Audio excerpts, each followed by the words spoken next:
Rolling, rolling, rolling. Right, we have seen mid-90s. This is the Popcorn Junkies, and we're about to review mid-90s, the new film by that brilliant comic actor, Jonah Hill. Wolf in Wall Street. He was brilliant. Is it Wolf in Wall Street? Wolf of Wall Street. Like the Wolf of. Yeah, he was brilliant. He was so good. He was Leonardo's comic foil. In fact, now you've said it, it's made me want to watch it again. Yeah. But we also know him from 21 Jump Street, 22 Jump Street. I swear he was in Django Unchained as well. He was one of the KKKs. He was. He's one of the KKKs who'd sewn his hat on wrongly. Yeah, that's right.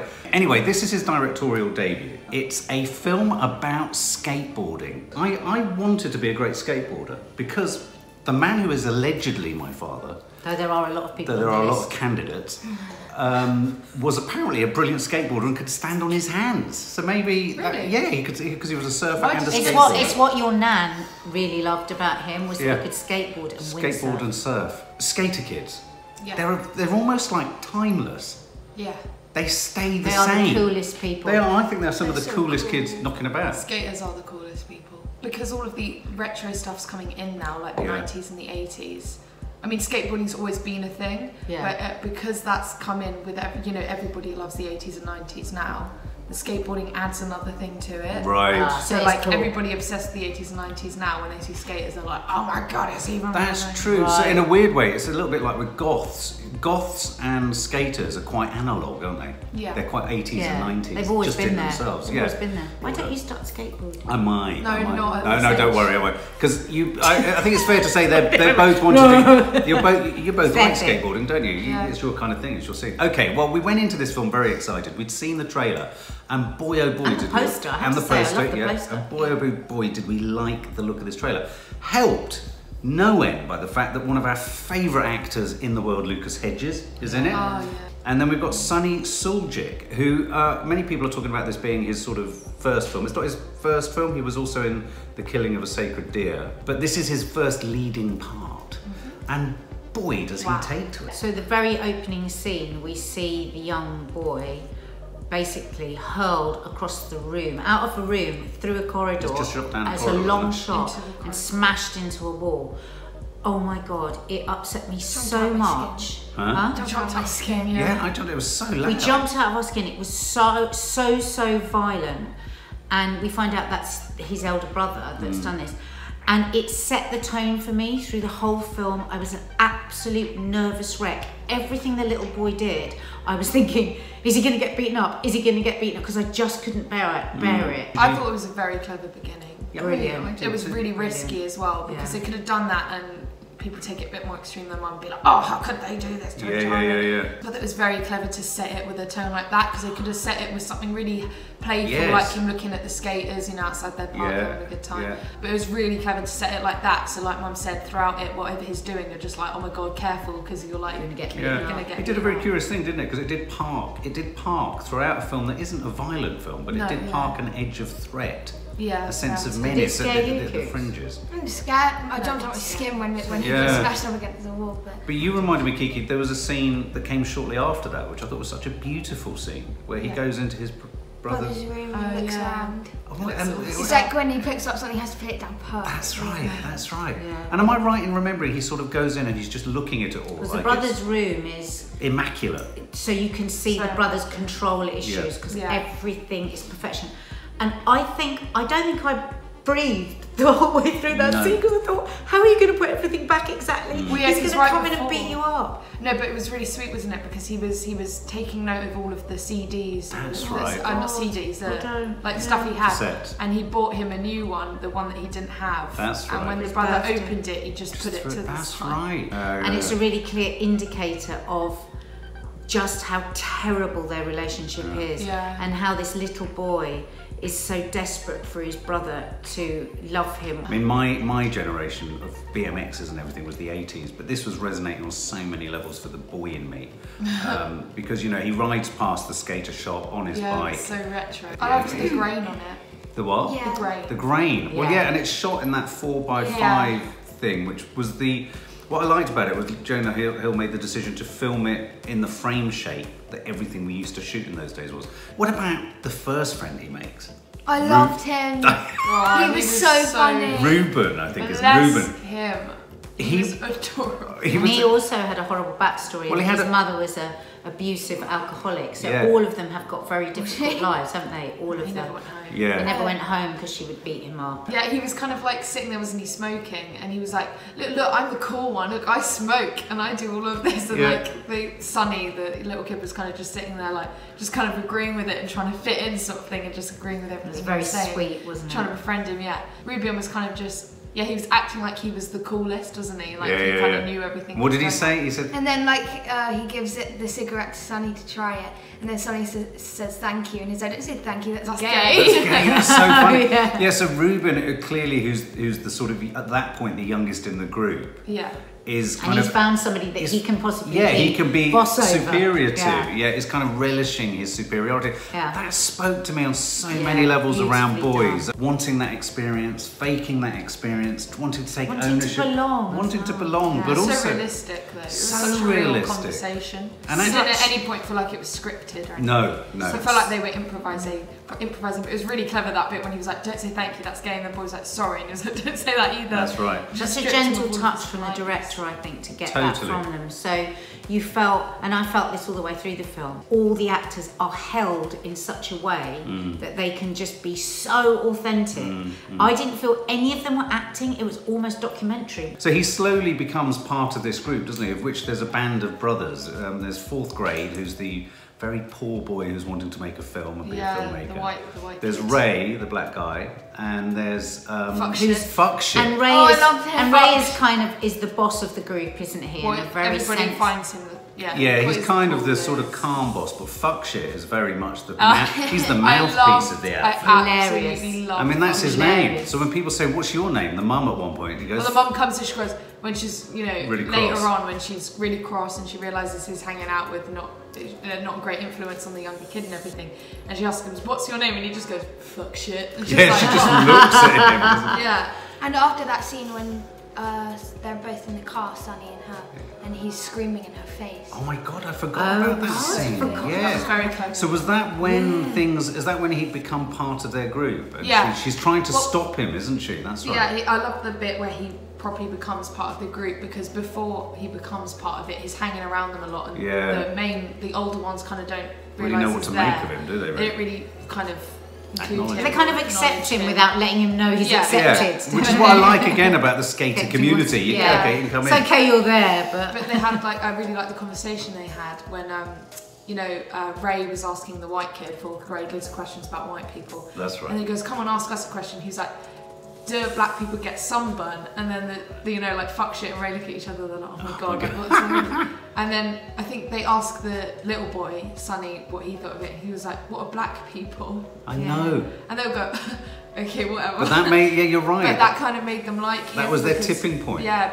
and then that was when Ruben, and he's just kind of like, "Why would you say that, you weirdo?" Oh because he could already sense that he was going to start getting more involved with the group more than him. Well, Ruben starts to get sort of edged out. I thought, and that's when he was christened with his nickname, Sunburn, and then from that point on, they call him Sunburn. Which is so good. So so he becomes part of this sort of skater group, and essentially doesn't just become part of it, but he sort of becomes a critical part of it. He diligently works at being a good skater. Yeah, absolutely. And there's a beautiful. Yes, that shot. Well, your favourite shot of the film. Scene where they take he bought a skateboard off his brother. That's right, God. That was like, it was kind of like a penny board. Yeah. It was kind of like a penny board and stuff, and then they were like, all the skate kids were like, "Don't have that one, it's really bad." And then what's his name, Ray? Yeah. Right.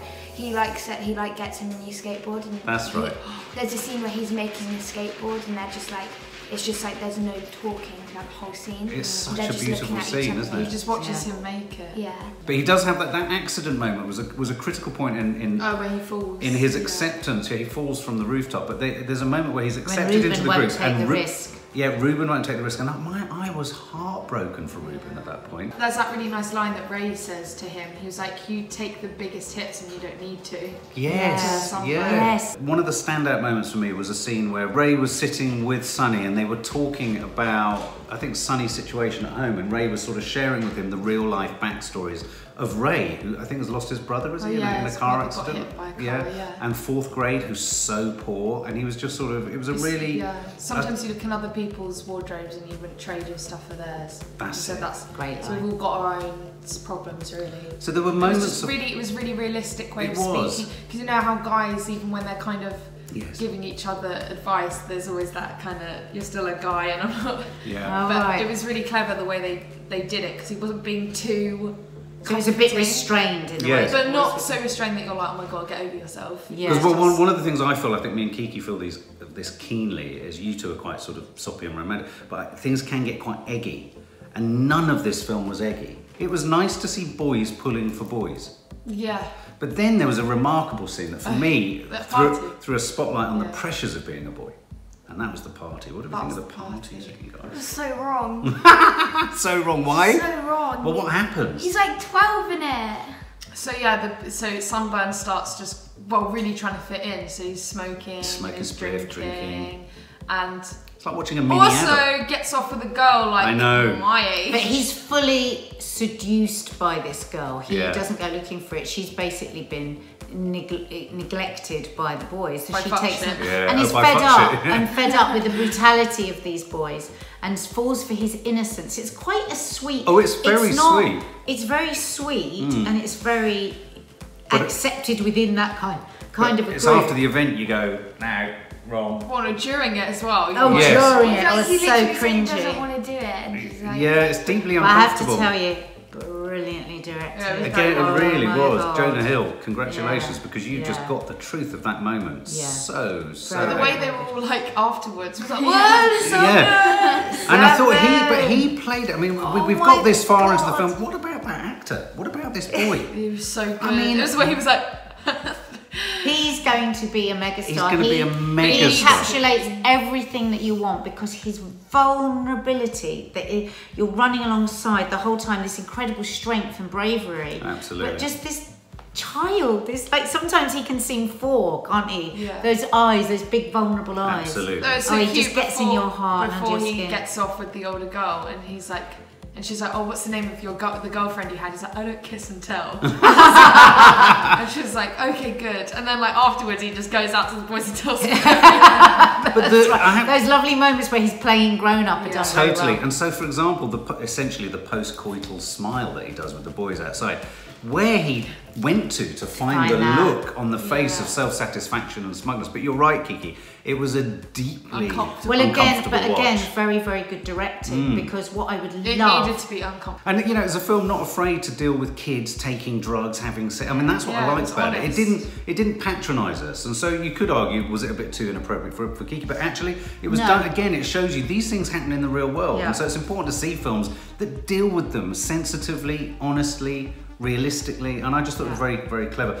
And what was really great for the African American community is that the central character, I've forgotten his name. Ray was the one that was against the drugs and against the bad behaviour, and had come from a tough life, was committed and was ambitious and was heartbroken watching other friends of his throw away their talent and their life. So we don't see enough of that. No, it's true. But there's that scene where I think it's like after the party, and it's like a group of the skateboarders all just hanging out, and fuck shit and Sunburn are really drunk. And Ray's talking to these two like professional skateboarders who fuck shit and him admire. It's so funny every time I see I know, it's so funny. And like Ray's having like a proper conversation with the two of them, and then fuck shit comes over and is so drunk, and he like ruffles one of their hair, like one of them. Oh, that's so good. And it's like really awkward as Ray trying to get him away, and then Ray's like, I'm sorry about that, and the guy's like, you touched my hair, man. Not cool. Touch my hair. My heart was broken for so many different reasons in this film, but I can't wait to see it again. Fourth grade as well. Fourth grade. I'm gonna make a film about a strong baby. What were you going to make the film about? With the babe with the cape. I'm going to name it Baby Super Baby. That's right, he's telling a girl that, isn't he? Yeah, she's like, I think it's a good idea. She's like, wow, I think that's a really good idea. All the hopes and aspirations of these young boys' dreams and sense of belonging were all kind of you know, bubbling around each other. But there were this scene I wanted to mention that happened earlier when all the skaters are skating in that bit that they aren't allowed to skate in, where and the police all come. police officers come and chase them. Oh my god! Oh yeah. That's that was such like a good heart thumping. Yeah, I thought he was going to get stressful, caught. Yeah. but I really liked how a lot of them were smiling as it's happened. That thrill of running away from the police. Yeah. They were like, and they're like, And I think that's what was so lovely, being a 54-year-old postmenopausal woman. I was living vicariously through their youth. Yeah. And I felt just the joy of just hanging out having a fag. It reminded me of or standing on the street, being a bit annoying. It just reminded me of hurling rocks on building sites and being chased by security guards. This is like a film for youth, about youth, but everyone can enjoy it. But then later on they had a similar scene with him and Ray in the same place. Do you remember that? And like they skate for ages and you don't hear them talk or anything, and then they stay the night there. Oh, and that's they right. skateboards. That's right. It's just really cute the way that they just kind of connect. Because someone was sad about something, and instead of just sitting and having a conversation, he just took him out skating. Oh God, boys are so uncomplicated. If that was two girls, you'd have to sit up all night. You say boys are so uncomplicated. Then I thought the really complicated, but then there was real complexities for poor old Lucas Hedges back at home, because of course there's that other scene where they have that fight and he comes home. On one level, Lucas Hedges is trying to pull his younger brother back from the brink of drug smoking, drinking and all this other stuff, because he's quite ordered, isn't he? But you never feel it's out of care, you feel never, it's about control. Well, it's not out of care, it's out of control, it's out of jealousy. There's that amazing scene where they're sat just watching the telly, I think they're playing a game, and he's got a cigarette, and he shares about the fact that their mum hasn't always been like this.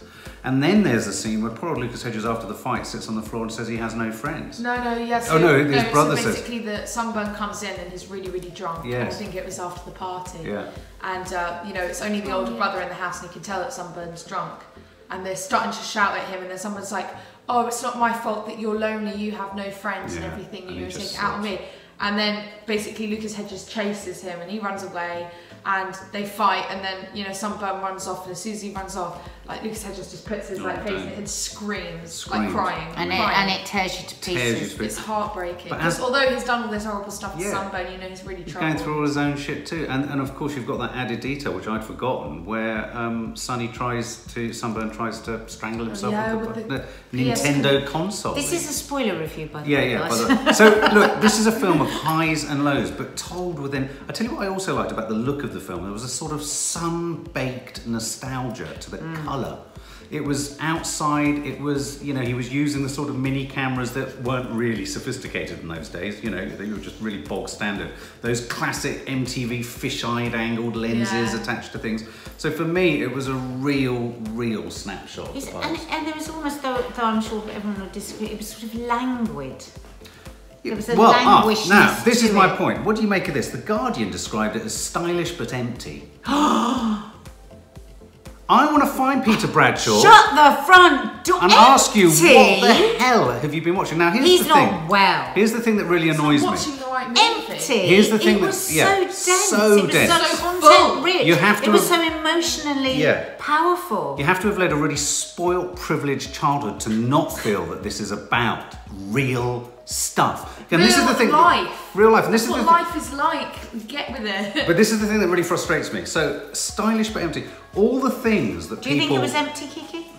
What would you say to anyone that says it's empty? Empty. They're wrong, they're stupid. Yeah. Well, at the end, there's an accident of sort that happens, and it brings all of the actors together, and it's a very tense moment. It's another very violent moment in the film, which really kind of true story, I think. Because Jonah Hill, I saw in like a video, he shows the scar that he has on his arm. Oh right, okay. From a similar. Well, it is all based on his childhood experiences. But then in this final scene, which I tell you what, the final scene reminded me of a little bit, was Me, Earl and the Dying Girl. You know, where she's shown the film by Earl, Me, Earl, well, whoever the main boy in that Me, Earl is. Yeah. And it was sweet because, throughout the film, they've always had this kind of tough love with Sunburn. Yeah. Not quite showing enough sympathy. And the fact that they're all injured after this accident, but they all stay the night at the hospital to make sure that he's okay. And I really loved the ending when they showed the film. Well, I thought that was a really clever touch. Yeah, I like that bit, but I didn't like the bit where the mom comes and then, Ray just, kind of nods at her, everything's okay. Right. It was a little bit too far-fetched. That's weird, I didn't think so. I didn't mind it as much either. It was just the extreme good of this. I like the fact life's not all Yeah, absolutely. I like the fact that and also there is that sort of artifice of finishing a film, I suppose. I like the fact that fourth grade got a film made. Yeah, and it was a good one. That was a good one. So shall we sum up and score? Yeah? Well, obviously from the trailer, I knew that this film was going to be brilliant. It just had that look when you can just, when you can just tell that a film is going to be classy. And it was so indie, and I love indie films. Yeah. I loved the way it was shot. It really didn't feel like any of them were acting. No. It felt like they were all their actual character. They were being themselves. It was so real. And I thought that the main boy was absolutely amazing. He was incredible. And it really made you want to be a skater. And it really made you want to be part of their friendship group. Because I just loved that tough love that they had. I wouldn't have liked it if it was all soppy. Yes. And like you said, it could have gotten really eggy. And although it did a bit at the end, I liked that. It still didn't go too eggy, it wasn't like a little bit of egg. Left you feeling good. It was a nice way of egg to go out. I thought it was very clever how they made Lucas Hedges' character likeable, not likeable, but you felt sorry for him. You didn't just hate him for everything that he did to Sunburn. And afterwards, I was just like, oh my god, like I was so in love with all of them. I just want to be in it. And like that girl, that scene with the girl was so uncomfortable, but it was a good uncomfortable. Really? It wouldn't have been good. It wouldn't have been a good scene if it was comfortable. Yeah, absolutely right. Yeah, very true. And there was some real shock. I jumped out of my skin quite a few times. The way that the accident was shot, I don't know if you quite remember it. I do. But it was with the white kid talking and then a massive white Yes, flash. Which I thought was really clever because like when an accident like that happens, people almost black out with the shock of it. Not to forget that it's Jonah Hill's first directorial film. Absolutely. So I would hands down give this film a 10. Yay, wow. Nat. I agree with absolutely everything Maddie said, and I'm going to start with my score, which is 10. Also, and the reason for that is it was near faultless and it took me to the depths of despair. It filled me with joy. It took me back to youth. It made me have it reminded me to remember how much young people are going through. There's so much going. It's so complex being a young person, and it's so easy to just dismiss young people. And there's so much good in them. I will probably go and see everything that Jonah Hill directs. Well done, Jonah. I loved the look of it. I was, as I said, kept in a constant state of stress because the mother in me was literally mothering all these boys, terrified about what was going to happen next. So I'm I'm not somebody that watches films multiple times, but I'm really excited to watch this film again so I can have a bit less stress and I can look more at the detail of it.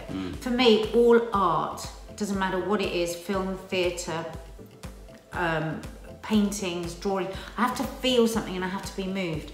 So I will never forgive The Guardian, ever, for saying something as ludicrous as that is empty and possibly putting people off going to see it that could be moved so deeply. I mean, I think do not listen to The Guardian. It's one of the most emotionally fullest films. Kiki B, who was your favourite characters? Yeah, for me. Oh, fuck shit's hair. Oh, same. I think Sunny. Sorry, I don't know why I put him. Sunburn. I thought he was so good. He was so good. One of his first films.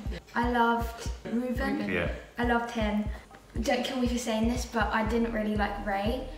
I think he was really good at acting, but then near the end he got a bit like he was annoying me about how calm he was about everything, and he was kind of like the one that like made tried to make everything positive and stuff. Right. And it was annoying me a bit, like especially at the end when he's just like in the hospital and he's really like. But I still loved him. Maddie's face. Maddie's so funny when she doesn't agree. Right. Okay. When Maddie looks call at me film or a yourself my character, sister. if you say anything about them, it is the equivalent to saying something about her dad. I wasn't that bored at any point. It was like just so good. I loved the bits where they were filming him outside his house when he was skating. Oh, trying to learn. Yeah, and him like screaming at the skateboard and stuff. I loved what's the guy's name from Lady Bird? Oh, Lucas Hedges, yeah. I loved him. He's one of my favourite actors. It's so complicated. He does so little, and he gives such. You've got to see Manchester by the Sea, then, girls. Yeah. Yeah. So I'd give it a 10 as well. And has it made you want to skate? Well, yeah, I'm skating. No, but people don't know that. Do you think of that when you're skating? Do you think of the film when you're skating? Yeah, part of me does, Yeah. I wish we still had the same cameras. And like Maddie said, I just makes you want to be friends with them all because they were just so like cool and fun. So 10 out of 10. God, no pressure. This film for me, although generationally in terms of decades, it was parked a little bit later than me. It absolutely was like a time capsule that just presented back to me my childhood. It was all of the hopes, aspirations, dreams, loyalties, friendships, betrayals, wanting to belong, not wanting to belong, first experiences of drugs, first experiences of drink. Interestingly for me, the violence was incredibly resonant at the volatility of my childhood, how it could come in from the left. And I thought the interesting parallel between the crash and how he lands into the film at the beginning, Jonah was clearly making a point that something that happens in a domestic setting like that is as violent and dramatic as something that can happen in a car. So I thought that was quite a poetic framing for the film that they happened at the beginning and end. So the volatility gave me goose pimples. And you know the thing that really charmed me with this? Every time I go to the park and I walk past the skate park, I want everyone, including Peter Bradshaw of The Guardian, next time you walk past a skateboarding rink and you hear all the noise and you hear all the josh and you smell the spliff and all of that going on, watch this film first and then look at those kids and know that there are so many layers of complexity at work in all those kids' lives playing there, and yet they're all united in the fact that they're doing something sporty and they're all wanting to perfect their moves and the freedom and the choreography and the expertise or the non-expertise and the belonging and all of that sort of stuff. And finally, the other thing I'd say is a lot of people criticize this film, and I've seen it already, saying it's amateur, it's shot on little, you know, it's not particularly this, it's not particularly It's funny how film critics will say that amateur, slow, and perhaps, you know, a bit kind of rough at the edge and a bit rough at the edges is a virtue in films of the French New Wave and things like that. You can pick and choose when to decide stylistic devices are quality or not quality. I think sometimes the simplest is the best way. Like that did more to me than something that had loads of money. Absolutely. The best cinematography would do. And so it was real. And this reminded me of an American indie cinema that too many filmmakers are trying to almost consciously create. Say Meal and the Dying Girl is a good example. It's a beautiful film. It's very self-conscious. This is an honest American indie film. And I loved it. And I'm giving it 10 out of 10. Yay! Jonah Hill, we want to cook for you. Yeah. It's an honour to have watched it. It really was. And I was just wanting to mention one scene that I really liked that I knew Mum didn't like from the scene, from the film, was when that bit where they are all skating in that illegal, the part that they're not supposed to be skateboarding in, and fuck shit sitting with this homeless guy and explaining how much, he said it's crazy how just a piece of wood can bring so much joy to us. I love that line. And like how the homeless guy's like, oh, I never saw it like that, and I think he was real. I think he was real. They probably found it. I think they were just chatting to him. But I really liked that. You like what fuck shit said? We managed to hear from fuck shit what it meant to them. Yeah. A piece of wood, think about it. Yeah, and how like the homeless guy then understood them more and all of that. It was very like clever. This just keeps taking me back again to, you know, the way the whole world is looking for meditation and mindfulness. It is mindfulness. Skateboard, they say children naturally meditate, naturally, and maybe that's why they are a much happier group than a lot of other people. Maybe that's why they're a chilled tribe. The simplicity of a piece of wood and you and nature and just your body is something very special. Get out there now and start skateboarding. I want to skateboard!